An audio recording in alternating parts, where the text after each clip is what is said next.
Good afternoon, everyone. My name is Jill Applegate, and along with Sheila Hansen, we are the co-chairs of Iowa's Children's Policy Coalition. It's working to raise the profile of children's issues during the presidential caucus and through 2020. And that's why we've launched our Caucus for Kids campaign. I'm so grateful you have. Yes, we are so happy and honored to welcome Senator Cory Booker to our discussion here this morning. And I just want to say thank you to Conmigo Early Childhood Center for hosting us today. So Senator Booker, would you like to tell us a little bit about yourself and your campaign? Sure. Well, I think that what you should know about me is that I always believe life is about purpose and not position. And my whole life purpose in many ways has been evidenced by the work that you all are doing. I've been motivated by kids' issues all my life. My hero when I was coming out of college, I wanted to be Marion Wright Edelman, who started the Children's Defense Fund. And I came out of law school starting a nonprofit with children in the name. I was looking at really taking care of children in the community. At that point, Jeffrey Canada was my hero. And I was trying to do what he did, he ran the Harlem Children's Zone. And so this has been at the center of my work from the time I was a lawyer, city councilperson, mayor, senator. Now it's my vision for this country that we get to be the nation that leads the planet Earth in the best for the well-being of children. But we're just not. We've actually fallen dramatically behind. And we have shameful distinctions amongst industrial nations to be the nation that leads the planet Earth in infant mortality, maternal mortality, complications at birth, where everybody from Afghanistan to the Congo have paid family leave, but we do not.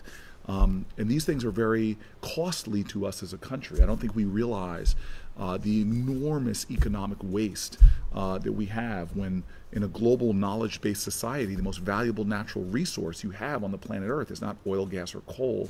It's the genius of your children. And child poverty costs us about $1 trillion a year.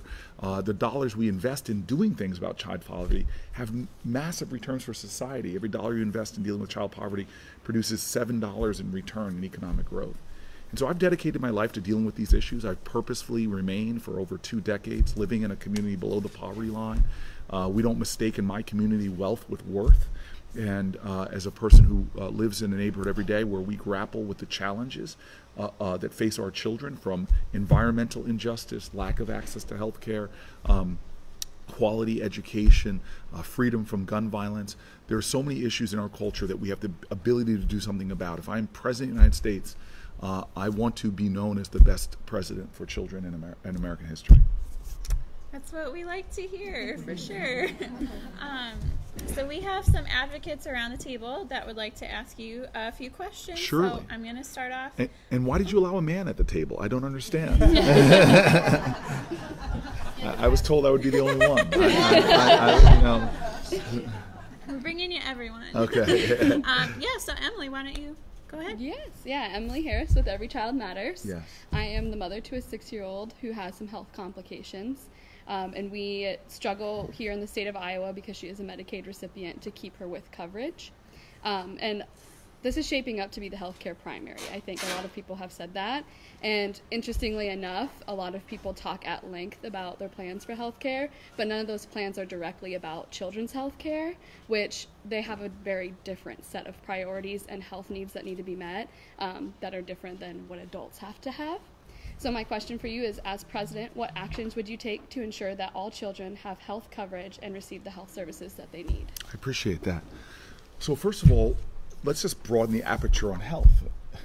We know that child poverty is violence. It really is. It has traumatizing effect. And when parents, and about half of all children are going to live at some time with a single parent, when parents don't have the economic resources to provide the basics, it actually creates environments where health crises become more of a crisis. So first and foremost, we're going to make sure that every child is born in an economically empowered environment, which means we are going to massively expand the earned income tax credit, more than doubling it, which will lift the salaries and incomes of about 150 million Americans.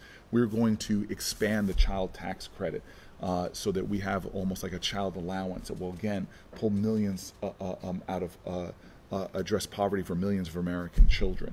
So we're going to try to create more economic stability. My housing plan as a guy, again, that lives in a low-income neighborhood, I know that a lot of our children's health issues are resulting from substandard or inadequate housing.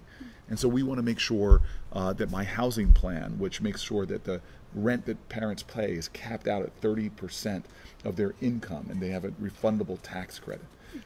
The next thing I want to say for health, which is really important, a lot of parents have special needs children, and we don't honor that work. To stay home with a special needs child is work. And by the way, if you couldn't do that, that child would have to end up being taken care of somehow.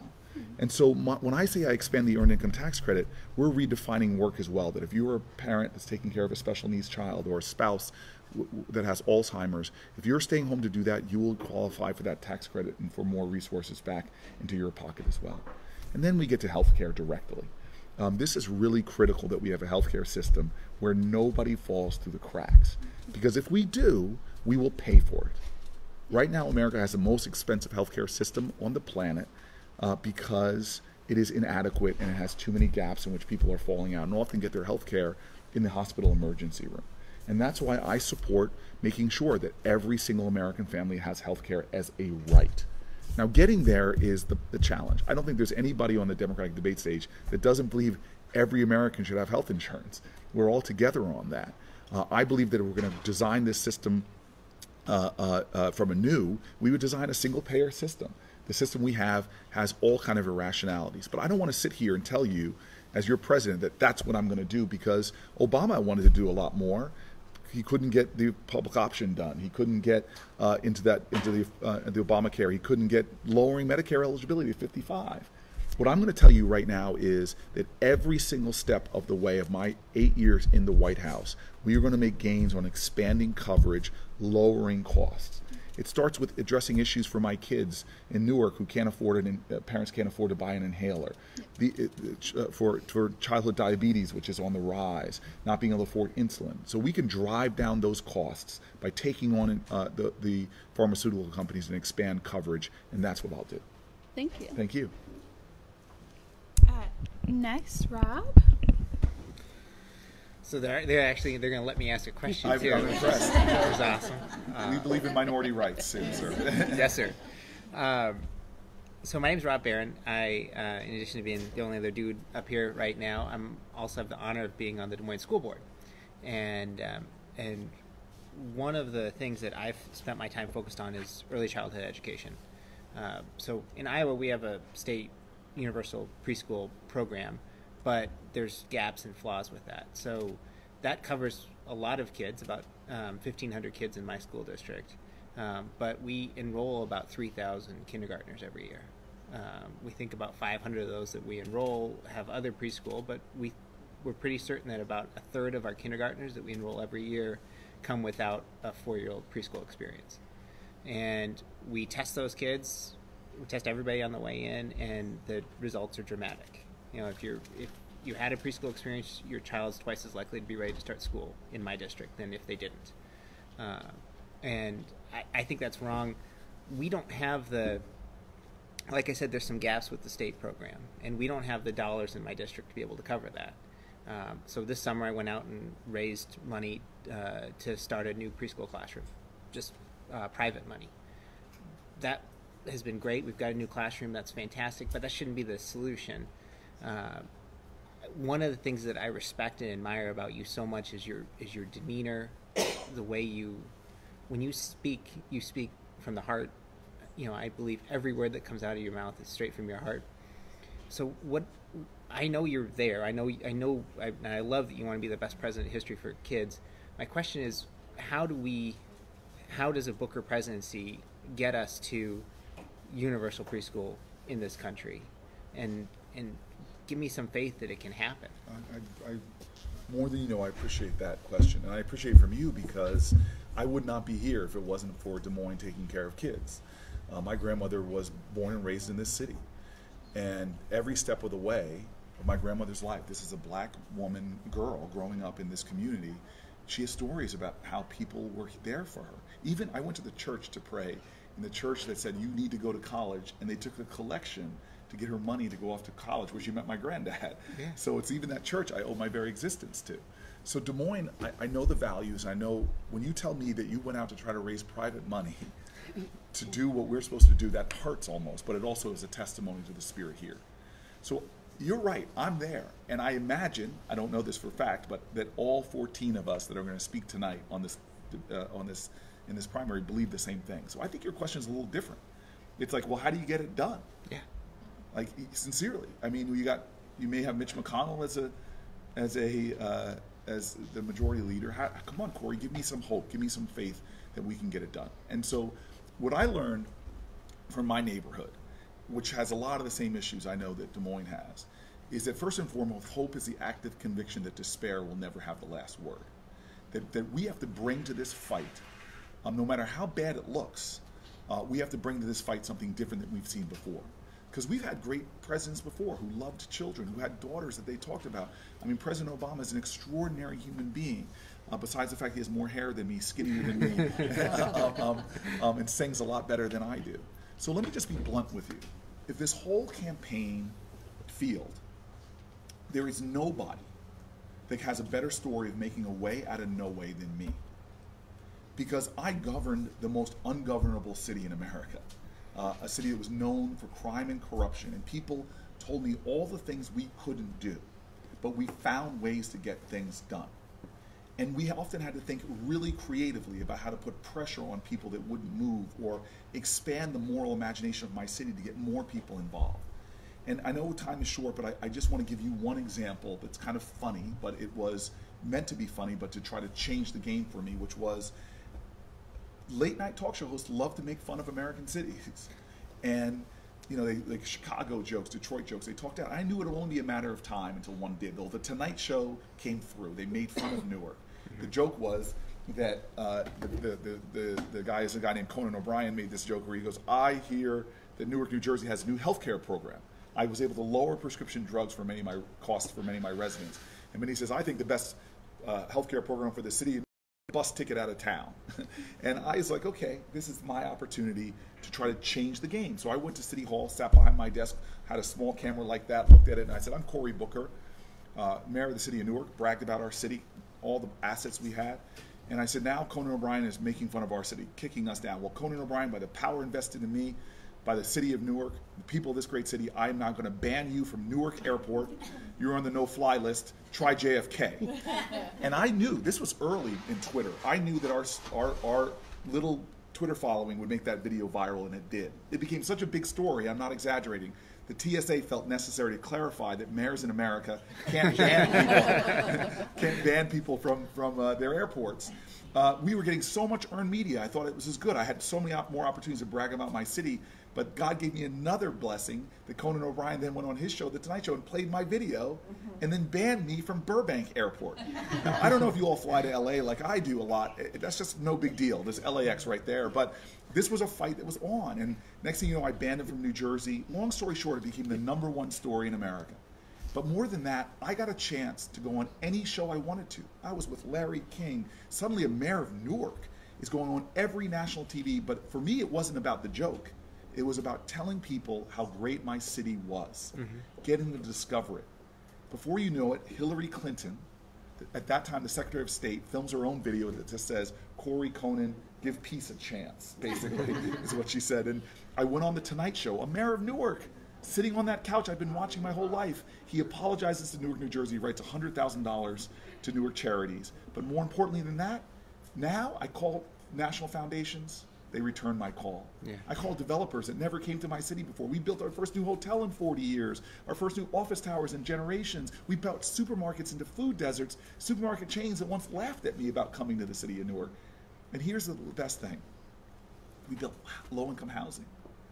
I got philanthropy from everybody from Bon Jovi to Oprah to help us to build new housing, to make a way out of no way in a housing crisis to get things done. I promise you this. If I'm your president, I will bring creativity, energy, new thinking to that office like it's never seen before. Because I don't believe that the rules of the game as they are right now have to stay the rules of the game because they're not working for kids.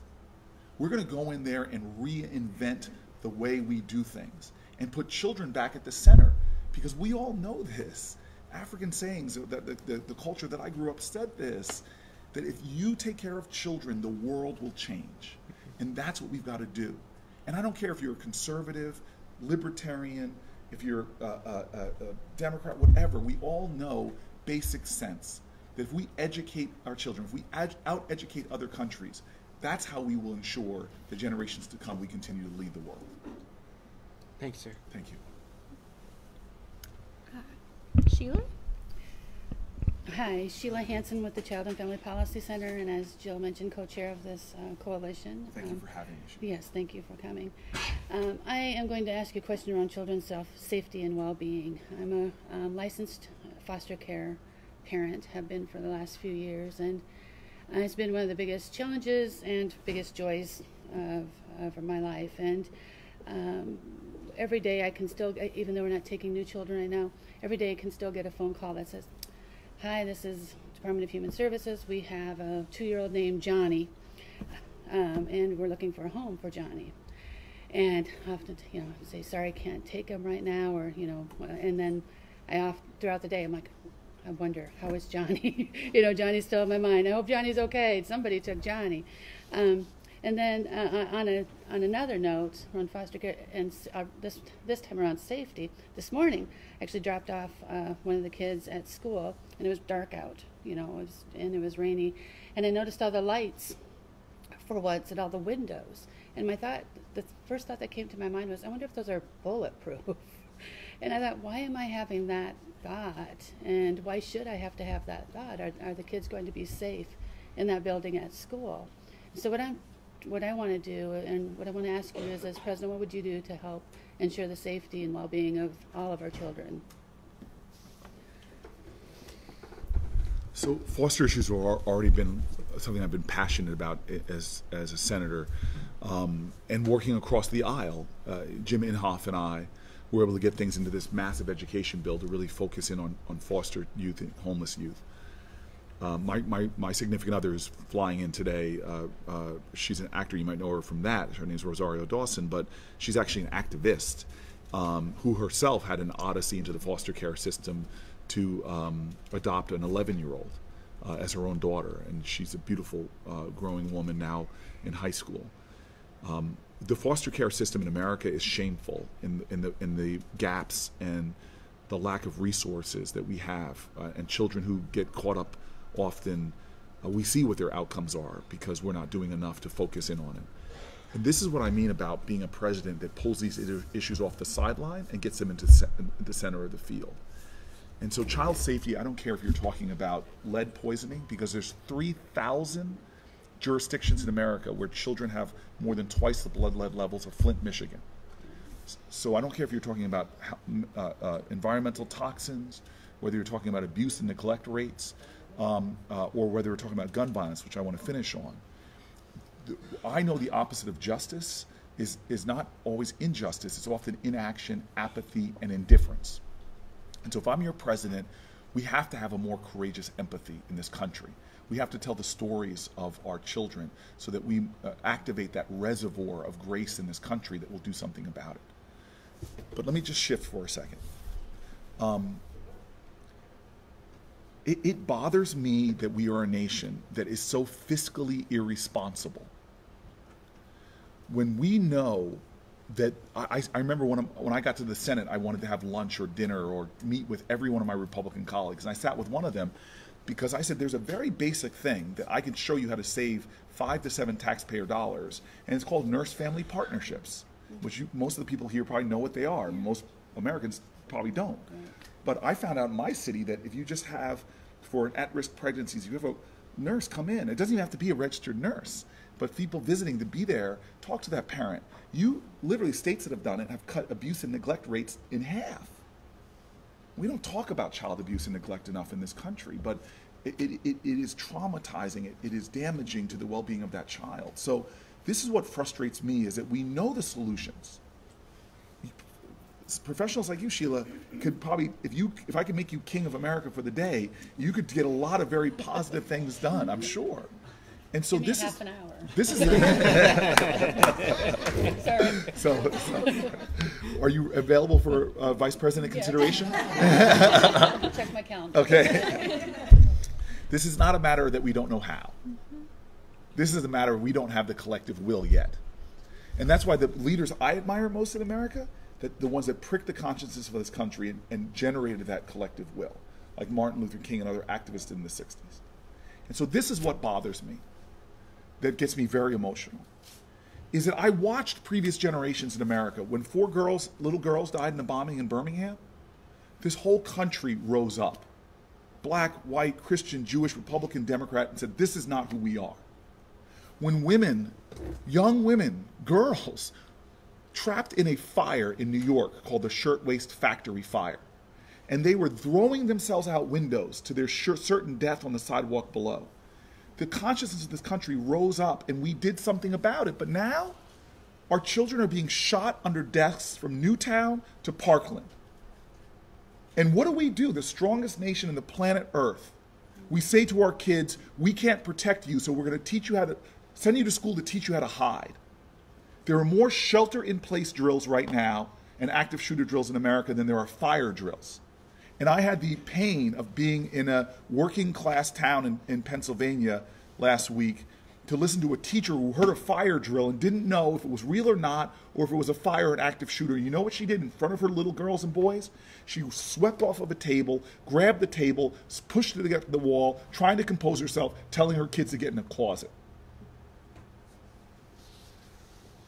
I have seen shrines to children on streets. In my city, kids die. The #1 cause of death for 3-year-olds to 12-year-olds in my city is murder.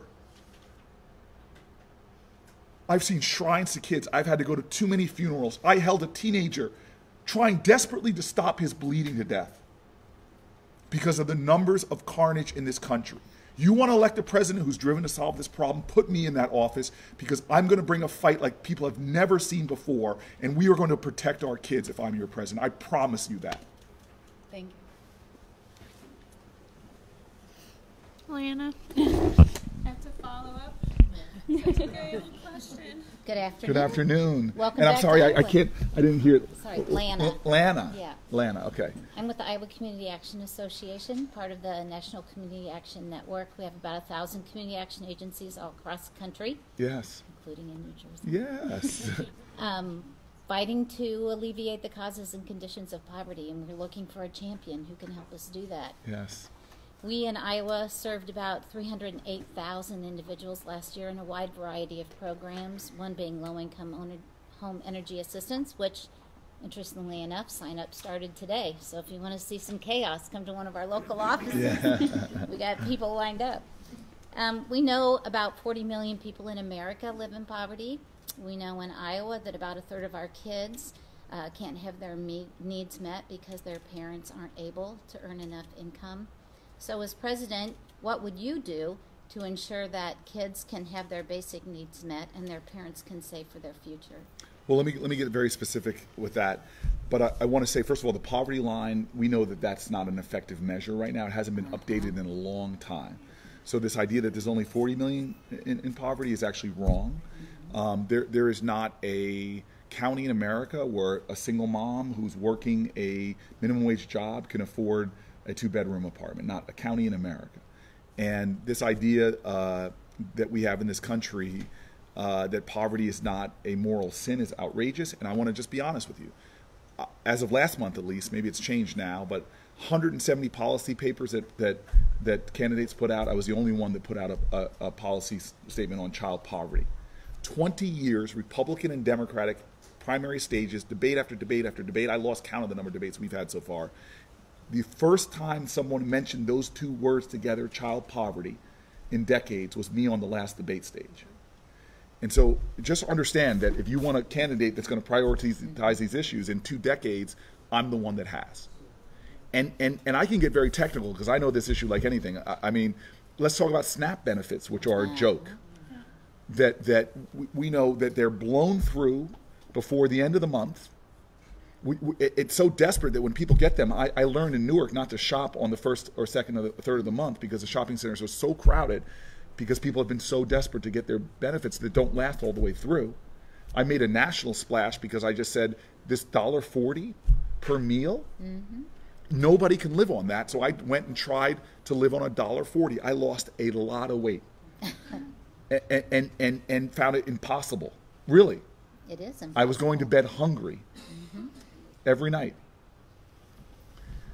Try living off of a TANF benefit. So I want to get back to TANF. That's where the next place I was going. And TANF, we should know, the so-called welfare reform we now know, we have so much longitudinal data now to study what happened. That's right. And the data is in, folks. It didn't do a lot of good. It hurt a lot of children. It cost us more than having kept the TANF payments where they were, and they were even too low then. So we are being not even penny wise, we're being penny stupid and pound foolish. And so we stand out. We have twice the child poverty rates of our industrial peers. Twice. And there are affordable ways to invest in our kids today and reap the benefits and the harvest tomorrow. So from SNAP to TANF to LIHEAP, I could go through all the programs that we rely on that are wrong. And I propose changes to these. And again, these are technical changes, but I just want folks to know my sophistication with these issues. I mean, just the asset limits on these. So I'm a family that saves up a couple $1,000s to have for in case of an emergency, or wants to save up for my child's college education. And we basically have a government that says you cannot save. If you save, you don't qualify for these programs. So we're going to drive you into poverty in order to qualify for these programs. They make no sense. And they're hurting not just the poor children, poor families, they're hurting us as a culture and a society. If you cannot cultivate the genius, and remember, every child has infinite potential. For every child, there's an artist, an activist, an entrepreneur, every child. And we are wasting our resources. I think I got my data right. If you look at China right now and take the top 10% of their graduating high school classes, that's like their best of the best. That's more in simple number than all of our high school kids. They are this massive country that is competing with us globally. And there's many geniuses born in Des Moines or Newark as there are in Beverly Hills or in Richmond, but we're losing too many of them because of our failure to invest in the best asset we have. So these programs need overhauls. We need to do things I mentioned before, child allowance, like our competitors do. We need to do things like before, expand the earned income tax credit, like I've heard people on both sides of the aisle mention. And we've got to make sure that housing is secure, because one eviction, this is what people don't understand. I see people evicted over a few $100s. It costs cities so much more than that. And evictions aren't fair. You give a lawyer to the people who are being evicted, you cut eviction rates 70%. Because the landlord comes in, 90% of them come with a lawyer. So this patent unfairness in our system that's baked in, when we believe in our mind, we say that we are a nation that any child born in any zip code can make it. But yet I know this for a fact, that if children are born where they're being poisoned by PFASs or lead, if they are witnessing the trauma of violence in their community, if they are being eviction after eviction after eviction, if they go to school, go to sleep, and go to school hungry, these are all things that will undermine their ability to perform and succeed, and that has to stop. And again, if I am president, I'm going to make children the national cause of our country again. Thank you. Angelica. Hi, my name is Angelica Cardenas. I'm with the Child and Family Policy Center. I am Latina. I have my nuclear family is Latina. My extended family is Latina. We're all here in Iowa. So while many consider Iowa predominantly a white state. Do you speak Spanish as well? Yes, So claro que dígame, sí. ¿de qué país? Mexicana. Mexicana, ¿qué parte? Michoacán. Ah, okay. Michoacán. Center of Mexico. Yes. Iowa children from diverse background is one of the fastest growing segments, as my 13-year-old Latina child who's here shows. Similar to other states, Iowa struggles with racial disproportionality, and it's, like I said, similar to other states. We're way overrepresented in child welfare, underrepresented in mental health services, overrepresented in juvenile correction, all across the board. Also, Iowa has historically had strong civil rights protections. You know, in gay marriage, we were, I think, one of the first states, right? We have seen civil rights protection eroded at the federal level, which is severely concerning to all of us. As president, what actions would you take to ensure that all children have equal opportunities to end discrimination and disparities on the basis of race, ethnicity, gender expression, orientation, ability, class, and citizenship status. Right. Well, I'll make this very direct. I would not be here, literally, if it wasn't for the federal government stepping in to ensure basic civil rights for African Americans. And I will not forget the bridge that I crossed over to get here, and that we have more work to do. And so the Department of Education, I know my law school classmate under Obama used to run the Department of Civil Rights in the Department of Education. They used to bring cases to everything protect the LGBTQ Americans, because 30% of LGBTQ kids report missing school because of fear, all the way to protecting what are racially biased policies we have in this country, like suspensions, which have powerful racial biases in them, but nobody's talking about this. So my office of Civil Rights in the Department of Education, first of all, the Department of Education will be run by someone who actually taught in public schools, and doesn't eviscerate the Office of Civil Rights there. They've just gutted it. It'll get back to doing what helped me get here, and will help all children to make sure that we are affirming the civil rights and protections of all children. But I want to add one more thing, not to give too much of a dissertation on all my answers, so I'll make this one short. But this brings me around to baby bonds. What are baby bonds?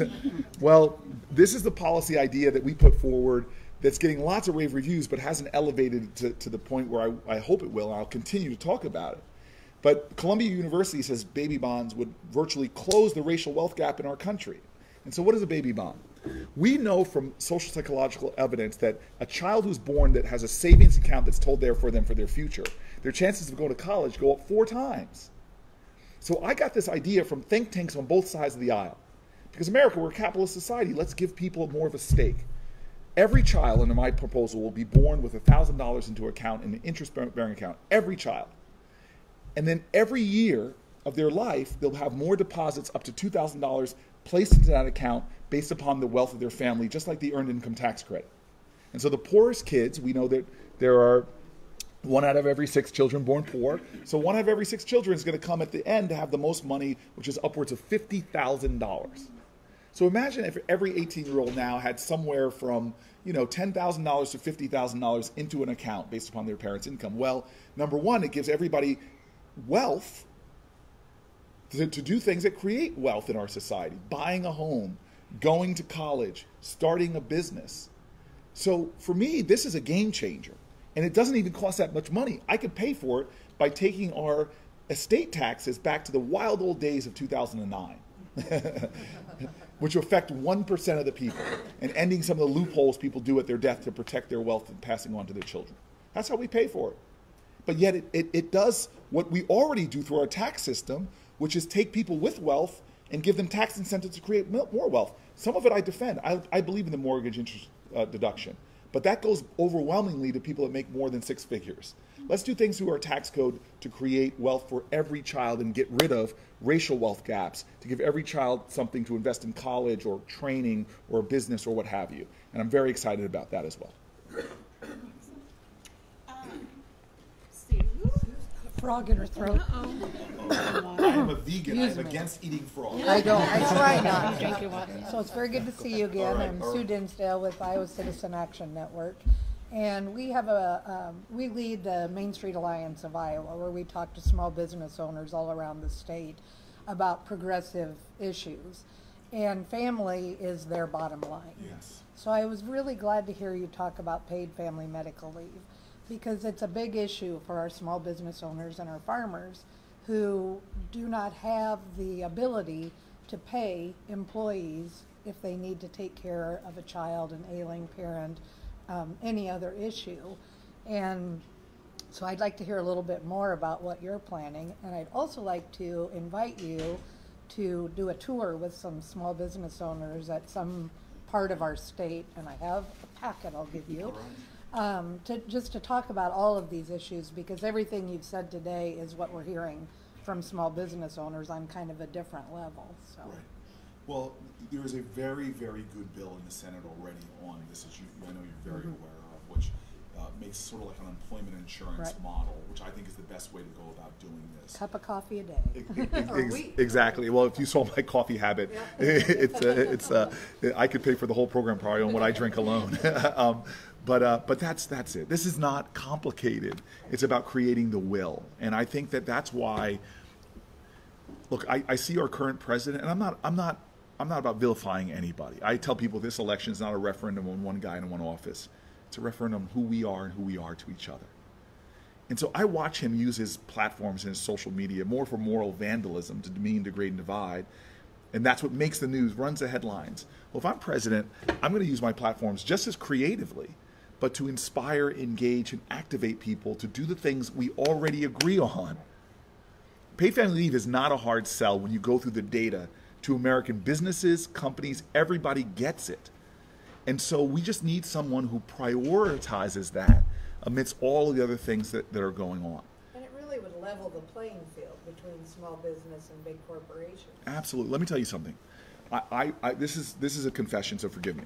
When I was in 7th grade, I got the chicken pox. Now, as I remember, it's the worst case of chicken pox my doctor had ever seen. It was like 1,000 needles. So just bring you, I'm lying in an oatmeal bath up to my neck. And my mom is getting ready to go on a business trip. And she's standing there putting her stuff together. I'm in 7th grade, and I look at her, and I say, with a tad bit of melodrama, "Mom, if you leave me, I will die." And my mom looked at me, this pathetic child in the bathtub who's not going to die of chicken pox. But you know what she did? She put down her briefcase. She went and called IBM, big company, and she stayed with me. That, to me, to this day, I remember saying this to my mom on a Mother's Day, and I got choked up because it was one of those moments in my life that I knew my mom's #1 priority was me. Now let me fast forward to a friend of mine named Natasha. They call her Mama Tasha. She's one of these women that when you walk into an IHOP, that she was there, you feel everybody loves her. She cares for folks, looks after them. Well, she had her son with a life endangering crisis, asthma attacks. Black children will die from asthma attacks, the complications 10 times out of white children. So here's a black woman whose child has just been rushed to the emergency room. Here's the kicker. The emergency room is right across the street from the IHOP. IHOP has no paid family leave. And so she had to do what millions of Americans do every single day. Do I stay here and get this paycheck I need to make my car payment, to pay my rent, or do I go there be for my child? She didn't love her child any less than my mom loved mine. And so this is something we have to end in this country. And I feel like we're almost there. I'll be the president that pushes it over. I'll get it done. Thank you. Thank you. All right, we have one final question. My name is Rebecca Galvin. My son goes to school. I love your ink, Rebecca. Oh, thank What you. I can't make out what it is, though. It's a beautiful pattern. It's Naga Canyon. It's a Hindu Buddhist. Oh, I love that. Is that a Hindu god? Is it Shiva? No, she's a water guardian. Okay, all right. So. It's beautiful. Thank you. One of the reasons why I've been coming to these things is I am a domestic violence survivor. And it pretty much devastated me when the Trump administration took away mental abuse and emotional abuse from the Domestic Violence Act. Because I'm going on like 2 years recovery, and one of the hardest things to recover from is the emotional aspect of the situation. And even my son, I see changes in him and his behavior and his just kind of day-to-day, how he acts, or, how he carries himself. He's way happier now. Whereas, 2 years ago, he was, kind of cranky all the time.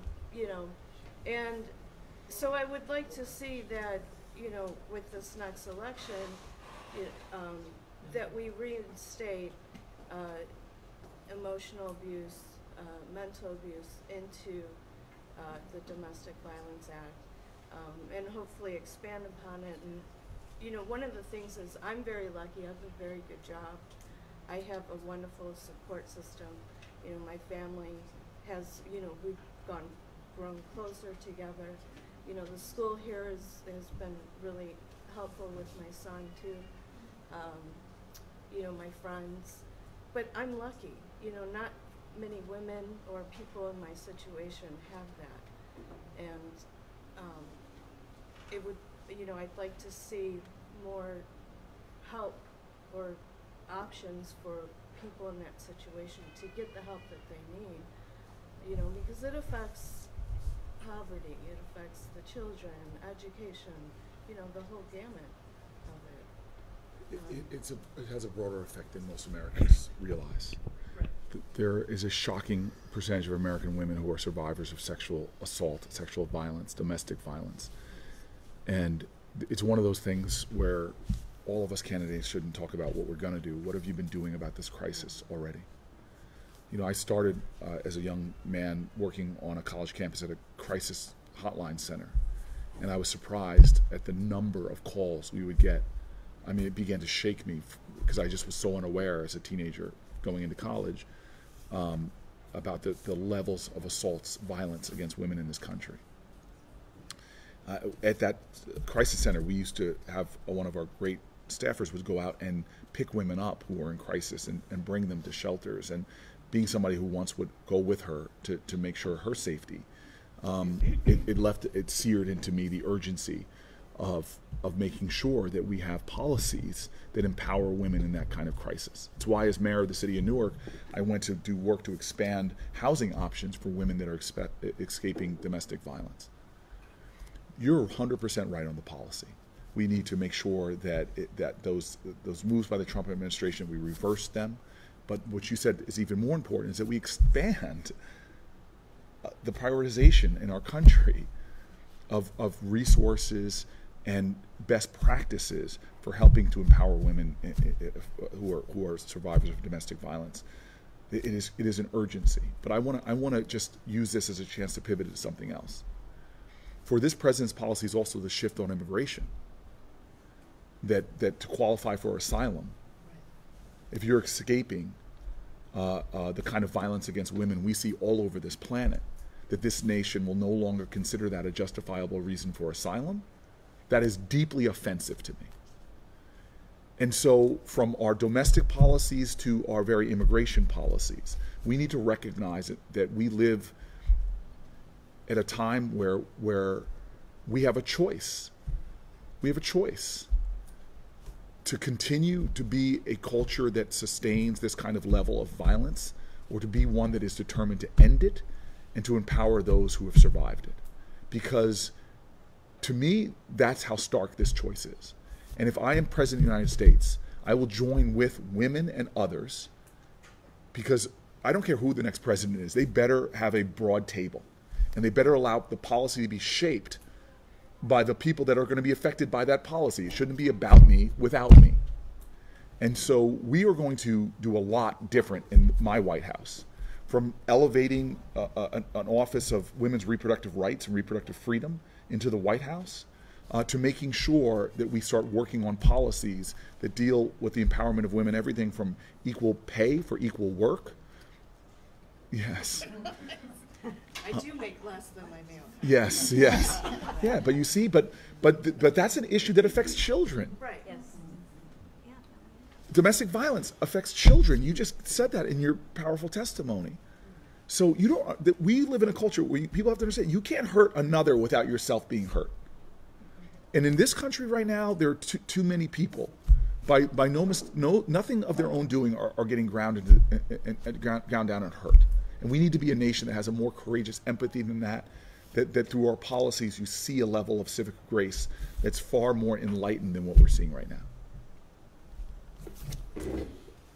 Well, we know that these issues affecting kids and families, they're personal to us here. I know they're personal to you, and they are for voters across the country. And so I thank you so much for sitting down with us today to talk about these things, and we're really looking forward to hearing more from you, during the debates, out on the trail, leading up to February 3rd. Yes. Yeah. And beyond. Yes, thank you very much. Yes. Absolutely. Yeah, but thank you for your activism and your engagement. I have a saying that a lot of people know. I said change doesn't come from Washington, it comes to Washington by determined activists who never stop, never unyielding. And many of you who've worked in foster care on a lot of these issues, I know how discouraging and painful it could be. I always say, if America hasn't broken your heart, you don't love her enough. Because there are heartbreaking things happening every day in our communities, as so many of you see. But again, that choice we have, as a woman on the 5th floor of the projects taught me, we always have a choice, and we cannot let despair or discouragement ever have the last word. We're all here because of unrelenting, determined, indefatigable people who never gave up on the causes that they believed in, and we advanced the ball as a result. And what you're doing right now, by speaking truth to people, one of us is going to be the next president of the United States. I believe it will be me, but it could be any of us. These kind of forums make a difference. And I won't stop advocating, activating, engaging, and leading on these issues. And I know you won't either. So I have hope. Thank you. Thank you. Thank you.